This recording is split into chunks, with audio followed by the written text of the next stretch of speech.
Purihin ng Diyos. Magandang umaga po sa inyo lahat mga kapatid. Ako po si Pastor Rene Reyes ng Charismatic Cathedral, Christ Life Christian Fellowship. Ang muling nag-aanyaya sa inyo na samahan ninyo po ako sa pangumagang pagbubulay-bulay ng makapangyarihang salita ng Diyos. Ang ating pong pagbubulay-bulayan ay ang Awit, Kabanatang 34, talatang 6. Ganito po ang sinasabi: "This poor man cried, and the Lord heard him and saved him out of all his troubles." Ang pamagat po na ating pagbubulay-bulayan ay The Lord saves, keeps, and satisfies. May isa pong bagong Kristiyano na narinig ang isang matandang Kristiyano na nagsabi, "I thank the Lord that He saves, He keeps, and satisfies."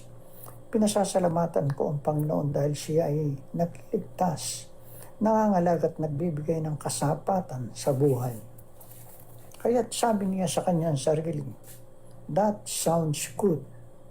But is it in the Bible?" Yes, mga kapatid. Masusumpungan po natin ito sa Awit, Kabanatang 34, talatang 6, talatang 7-8. Ganito po ang sinasabi. Sa verse 6 po, He saves. Sinabi po ni David, He saved me out of troubles. Sa verse 7 po, He keeps. Si Yahweh ang kumukupkup at nangangalaga. At sa verse 8 hanggang 10 po, He satisfies. Si Yahweh ang nagkakaloob ng kasapatan sa lahat ng pangangailangan. Anong problema ang kinakaharap ninyo ngayon, mga kapatid? Kahirapan bang pinansyal? Sakit karamdaman na nagbabanta ng kamatayan? Pag-uusig, tukso o kapahamakan? O kaguluhan? Maliwanag po ang sinasabi sa Awit, Kabanatang 34, talatang 6 hanggang 8.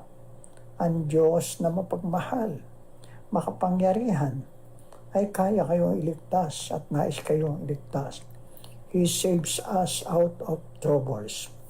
Pagkatiwala natin sa Diyos ang lahat nating alalahanin sa araw-araw dahil siya ang kumukupkup at nagmamalasakit sa atin. Siya ang ating mabuting pastor. Kung lubos tayo magtitiwala sa Kanya, hindi niya tayo pagkukulangin. Maliwanag din po ang sinasabi sa Awit, Kabanatang 34, talatang 6 at 8, na ang Diyos ang nagkakaloob sa atin ng kasapatan. Ganito rin po ang sinasabi sa Awit, Kabanatang 23, Si Yahweh ang aking pastol, wika ni David, hindi ako magkukulang. Ako'y pinaimlay niya sa mainam na pastulan at inaakay niya ako sa tahimik na batisan. Binibigyan niya ako ng bagong kalakasan at sang-ayon sa pangako na kanyang binitiwan. Sa matuwid na landasi, doon ako inaakay. Kahit na ang daang iyo'y tumahak sa karimlan, hindi ako matatakot pagkat ikaw ang kaagapay. Ang tungkod mo at pamalo ang gabay ko at sanggalang. Sa harapan ng likod mo, ikaw ay may handang dulang. Ito'y iyong ginagawang nakikita ng kaaway. Nalulugod ka sa akin na ang ulo ko ay langisan at pati na ang saro ko ay iyong pinaapaw. Tunay na ang pag-ibig mo at ang iyong kabutihan. Sa saakit, tataglayin ko habang ako nabubuhay. Doon ako sa templo mo, lalagi at mananahaw. Ito po'y napakatandang pagpapahayag ng karanasan ni David sa Panginoon. At ito'y maaari nating maranasan kung pagkakatiwala natin sa Diyos ang ating buhay.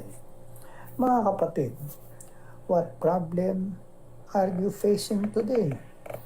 Perhaps you are struggling with physical or financial difficulties.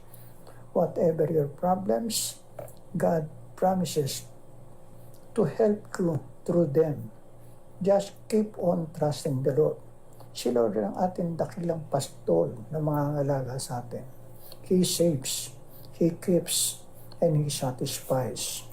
Tayo po'y manalangin.